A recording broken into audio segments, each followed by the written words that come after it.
안녕하세요. 환자혁명 책 읽어주는 여자 김경아고요.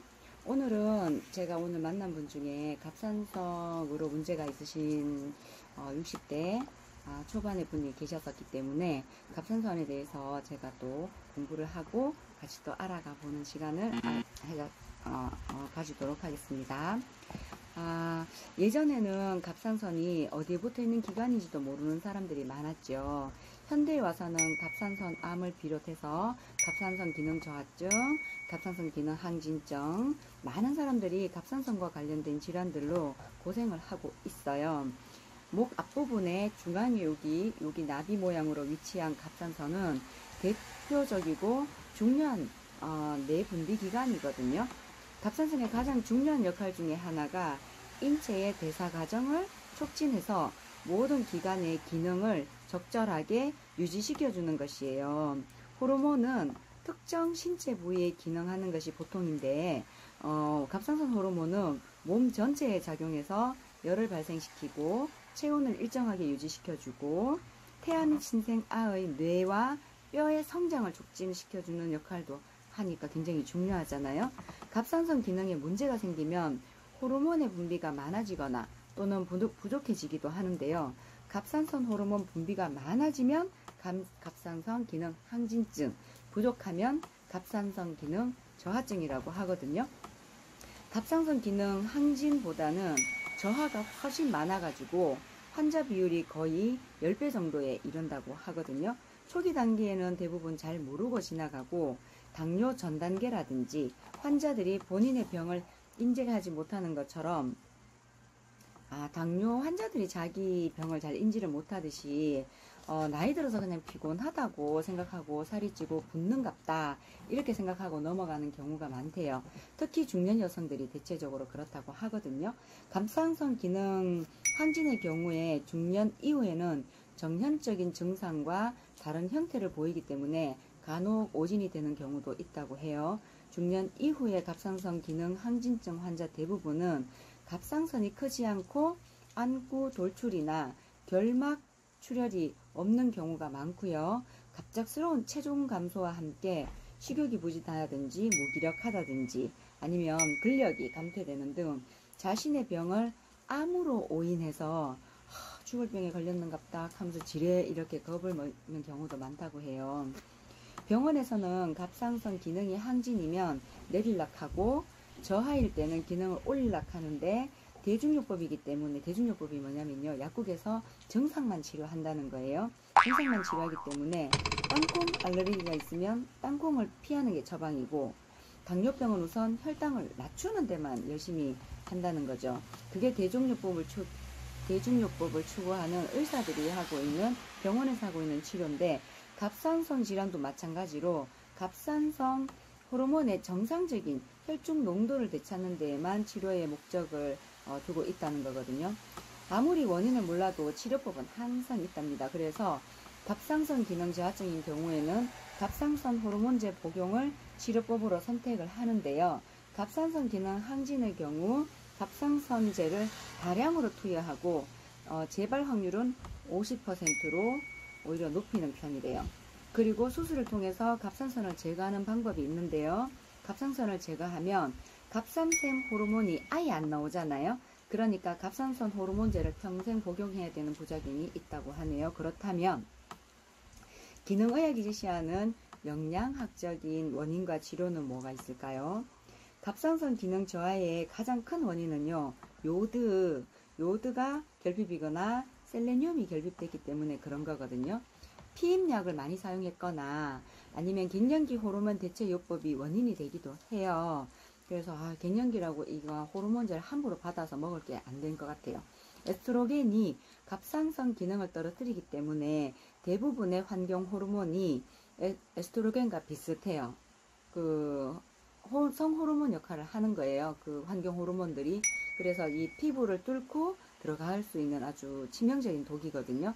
그래서 환경 공해가 늘어난 최근에 갑상선 질환도 당연히 증가할 수밖에 없고 화장품, 그 다음에 선블록 등 안전하다는 게 명시되어 있지 않으면 사실 쓸 때마다 좀 조심을 하셔야 됩니다. 갑상선 기능 저하의 또 다른 원인은 브롬 화물 섭취 증가라고 하는데, 브롬 화물은 음식을 통해서 증가하기도 하는데 주로 식빵에 들어 있고요. 1970년대까지는 식빵에 요오드를 첨가하지 않았대요. 그런데 어느 순간부터 브롬 화물로 대체되었는데, 왜 그렇게 되었는지 정확히 알 수는 없지만 브롬 화물은 갑상선에 요오드를 밀어내서 갑상선에 혹이 생길 수 있는 위험성을 증가시킨다고 하거든요. 그리고 클로린 증가와 불소 증가도 원인이라고 하고, 정수하지 않은 수돗물을 그냥 마시는 것도 굉장히 나쁜 습관이랍니다. 미국의 경우에는 수돗물에 불소가 들어있지 않기 때문에 좋고요. 한국도 지방단체에 따라서는 수돗물에 불소 농도를 넣지 않거든요. 근데 우리 옛날에 이에 좋다고 불소를 정말 무식하게 좀 넣었어요. 그러니까 안전하니까 수돗물에 불소를 첨가하지, 안전하니까 수돗물에 불소라는 걸 첨가하겠지 라는 아니란 생각을 할 수 있지만, 내 건강과, 그러니까 나의 건강과 관련된 일인데 왜 시당국이나 수도국의 결정을 전적으로 믿고 따라야 하는지 의심을 해보라는 거예요. 그리고 현대인의 스트레스도 갑상선에 한몫을 한답니다. 스트레스가 지속되면 코티졸이라는 게 증가를 하는데, 이것도 호르몬의 이름이에요. DHEA가 감소하는데, 그럴 경우에 갑상선 호르몬이나 아드레날린이 정상적인 분비를 못하게 된다는 거죠. 갑상선 검사 결과 수치가 낮아서 갑상선, 발음 되게 어렵네요 이게. 갑상선 기능 저하가 의심될 경우에는 갑상선 호르몬의 약을 처방받는데 대부분의 효과가 없어요. 흔히 처방되는 호르몬제로 신지로이드, 레보티록신, 이런 어려운 이름을 가진 약들이 있어요. 이들 합성 호르몬제라고 하는데, T4 갑상선 호르몬이 주성분이고요. T4 호르몬은 체내에서 T3로, 진짜 어렵죠. T3로 전환되는데 생체 이용률이 훨씬 높기 때문에 그렇대요. 그런데 대부분의 환자는 T4에서 T3로 전환이 안 일어난답니다. 당연히 약효가 없다는 걸 느끼고, 그럴 경우에 의사는 처방약의 용량을 늘려버린대요. 하지만 호르몬이 모자란 것이 문제가 아니라 전환이 안 되는 것이 문제이기 때문에 용량을 아무리 늘린다고 해서 이게 답이 되지 않고요. 그리고 개선되지 않는다는 거죠. 정작 필요한 것은 호르몬 전환에 필요한 영양소를 섭취해야 한다는 거예요. 아무리 칼슘을 많이 먹어도 마그네슘과 비율이 안 맞거나 비타민 D가 모자라거나 비타민 K가 부족하면 칼슘이 뼈로 흡수되지 못하는 것과 비슷한 원리라고 하거든요. 다행히 최근에는 T3를 함유한 신약들이 아예 처음부터 T3로 처방이 되어서 나온다고 하네요. 갑상선의 기능을 개선하는 영양소들이 있는데요. 정상적인 갑상선의 기능을 회복하는 것이기 때문에 갑상선의 기능 저하나 항진에 상관없이 모두 도움이 된답니다. 이거 진짜 중요하거든요. 떨어뜨리고 높이는 게 아니고 평균을 맞추는 거예요. 또한 갑상선 호르몬을 복용하고 있는 환자들의 경우 이 영양소들이 호르몬제의 효과를 더 높일 수 있고요. 갑상선 기능의 저하는 하루 이틀 만에 그런 게 아니고 사실은 서서히 진행되는 것이기 때문에 제 기능이 회복되는데 시간이 걸릴 수 있다는 걸 인지하셔야 된답니다. 그래서 보통 30일에서 180일까지 꾸준한 치료가 필요하다고 하는데, 그렇게 말씀하시는 거는 우리 피가 한번 싹 바뀌는데 30일이 걸리고요. 우리 세포가 처음부터 끝까지 바뀌는데 최소한 180일이 걸리기 때문에 그런 거예요. 그래서 갑상선이 필요로 하는 3대 영양소가 있어요. 요오드, 셀레늄, 그리고 구리인데요. 요오드를 섭취할 경우는 60%가 이게 요오드의 60%가 갑상선 쪽으로 가게 되어 있대요. 진짜 신기하지 않아요? 갑상선 호르몬의 주성분이 요오드인데요. 갑상선 호르몬의 T3, T4에 붙는 숫자는 요오드 분자가 몇 개 붙었는지를 알려주는 거래요. 그래서 이러저러 기능을 하려면 요오드가 결핍이 되어서는 안 되고요. 매일 25에서 50mg의 요오드를 아침 식사와 함께 먹으면 좋고, 공복에 먹어도 상관이 없답니다. 갑상선 호르몬제를 복용 중이라면 약을 먹고 난 다음에 30분 후에 요오드를 복용하면 된대요. 갑상선 호르몬제를 복용 중인 환자라 할지라도 요오드 복용을 꼭 해야 하는 이유가요. 요오드는 갑상선 호르몬제 약효를 더 올려주기 때문이니까 꼭 섭취하시는 게 좋고요. 요오드를 섭취하는 것은 사실 어렵지 않답니다. 미국은 요오드 첨가 식염이 흔하지만 그냥 바다 소금도 충분하고요. 저염식만 피하면 요오드 결핍을 예방할 수 있다고 해요. 저염식을 하던 사람들이 소금을 먹기 시작하면은요, 이게 3, 4일 정도 지난 뒤에 소금이 엄청나게 당기는 경우가 오히려 있대요. 이때 놀랄 필요 전혀 없고요. 몸이 이끄는 대로 하시면 된답니다. 몸이 소금을 필요로 하는 만큼 먹다 보면 어떤 날은 더 짜게 먹어야 직성이 풀릴 때도 있고요. 어떤 날은 조금 싱겁게 덜 먹어도 충분하다고 느껴지는 현상이 나타나는데, 소금은 생명과 직결되어 있기 때문에 얼마나 필요한지를 스스로 알려준다고 해요. 그 다음 영양소는 이제 셀레늄, 구리인데요. 이 둘은 커플이래요. 서로 균형을 지켜주어야 되는데, 셀레늄이 많으면 구리가 줄어들고 구리가 늘어나면 셀레늄이 줄어든대요. 그래서 보충제를 먹었을 때도 함께 먹는 것이 좋다고 하거든요. 그래서 비율이 1대1 정도로 맞춰지는 게 좋은 것 같아요. 셀레늄은 갑상선 문제를 해결하는 요오드의 절친한 친구라고 생각하면 된다고 하거든요. 그래서 구리는 대사에 굉장히 중요하고요. 또 호르몬의 생산과 분비에 중요한 미네랄인데요. 이 미네랄 종류 굉장히 많잖아요. 뭐 칼슘도, 철분도, 마그네슘도, 셀레늄도 이 다 미네랄 성분들이거든요. 하루 2mg 이상 섭취하면 되고, 그 이상 섭취할 경우에는 반대 효과가 나오기 때문에 오히려 갑상선 기능의 저하를 가져오기도 한답니다. 비타민 중에는 비타민 B2가 결핍되면 갑상선 기능 저하나 시력 저하가 오게 되고요. 비타민 B6 이런 건 오버드라이브에 굉장히 많이 들어있죠. 비타민 B6도 갑상선 호르몬의 생산 분비를 그래서 우리가 그 갑상선 있으신 분들한테 오버드라이버를 많이 좀 처방을 해주는 편이거든요. 그리고 마그네슘, 셀레늄, 아연의 흡수를 돕기도 하고요. 비타민 B9는 상호작용을 많이 하기 때문에 그냥 비타민 B 복합체를 복용하는 것이 좋다. 이게 뭐냐면요. 비타민은 군대예요. 비타민 A, 비타민 C, 비타민 D 뭐 이렇게 있지만, 비타민 B는 B2, B6, B12부터 시작해가지고 여러 B 성분들이 많거든요. 그래서 아미노산 중에서는 타이로신이 갑상선 호르몬 합성에 꼭 필요한 영양소이고요. 하루에 500에서 1000ml 정도를 빈속에 복용해서 꼭 결핍을 피하는 것이 좋다고 하고, 간 기능 저하가 의심되는 환자는 콜레스테롤 저하제나 당뇨약을 복용하는 환자들의 경우에는 의사와 상의를 하셔서 드시는 것이 당연히 좋겠죠. 간 기능을 개선하는 데는 또 셀레늄이 도움이 되고요. 밀크시슬, 우리 리버 포뮬러 속에 또 많이 들어있잖아요. 밀크시슬 역시 간 기능을 개선하고 간의 해독과 간세포를 재생하는 효과가 탁월하거든요. 그래서 지방간이나 고지혈증이 있으신 분들에게 굉장히 도움이 많이 되고요. 그리고 목의 갑상선 위치에 이제 발라주면 되는 게, 에센셜 오일 중에 몰약이라는 게 있다는데, 제가 이 몰약에 대해서는 잘 모르겠어요. 모르는 건 모른다 해야 되죠.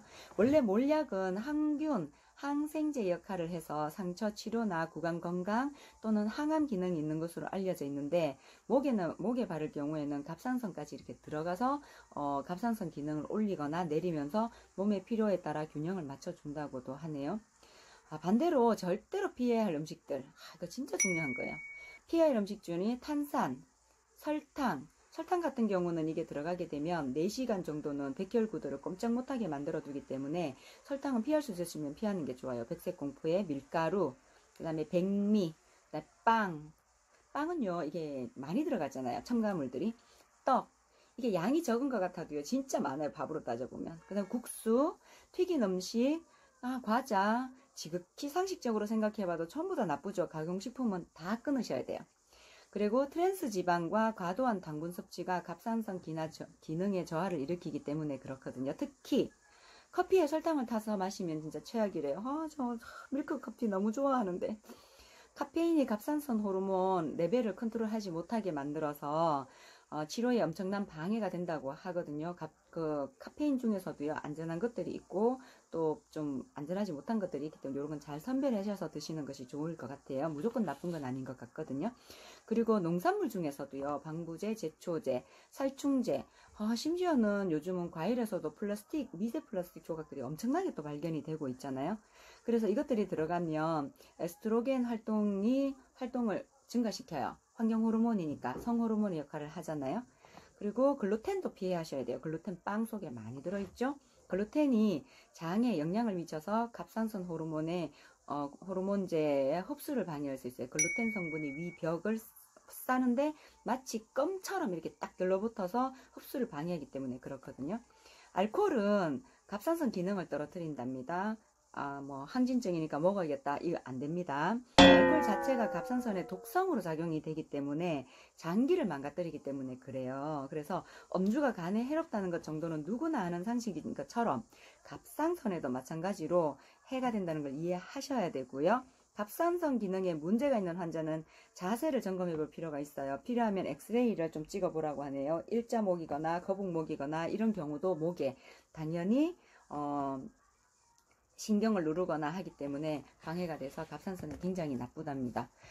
그리고 갑상선 암에 딱 말씀드리고 싶은 거 여기 이렇게 갑상선 암 이렇게 딱 정리가 되어 있어요. 갑상선 암은 원래 의학적으로 조기 진단이 필요한 암이 아니라는 거예요. 여러분 잘 아셔야 됩니다. 그래서 미국은 물론 어느 나라에서도 조기 검진을 하지 않는데 유독 한국에서는 갑상선 조기 검진이 무분별하게 시행되고 있다는 걸 잘 인지하시면 좋겠어요. 최근에는 진단 장비가 워낙에 좋아져서 미세한 암도 찾아내다 보니 별다른 증상이 없어도 정기 검진을 통해서 초기 갑상선 암이 발견이 가능하거든요. 근데 암 조기 발견은 암 종류를 막론하고 무조건 좋은 걸까? 라는 의문을 던지고 계세요. 고려대학교 의대 신상원 교수님이 종양내과에 계시는 분이신가 봐요. 그리고 안형식 교수라고 예방의학교실에 계시는 교수님이신데 언론에 이렇게 말을 한답니다. 이 잡듯이 뒤져서 모든 병을 조기에 진단해서 치료해야 한다는 것은 망상일 뿐더러 하물며 조금 늦게 진단한다 해도 완치율이 굉장히 높은 게 갑상선 쪽이고요. 천천히 진행하기 때문에 갑상선 암을 조기에 진단하려고 증상이 없는 사람에게까지 초음파를 들이대는 것은 도저히 정상적인 의료 행위라고 볼 수 없다. 중요한 것은 갑상선 암의 완치율이요 100.5%로 그 위를 웃돈대요. 그러니까 갑상선에 문제가 생겼다고 하셔서 크게 걱정하시거나 하실 필요 없이 내가 무엇을 어떻게 대처하면 좋을까, 어떤 양약으로 할 것이 아니고 내 몸 자체를 건강하게 만들 수 있어서 내 세포가 스스로 갑상선을 치료할 수 있도록 도움을 많이 주면 좋겠죠. 네, 오늘은 환자혁명 갑상선에 대해서 알아보았습니다. 이것으로 마치겠습니다.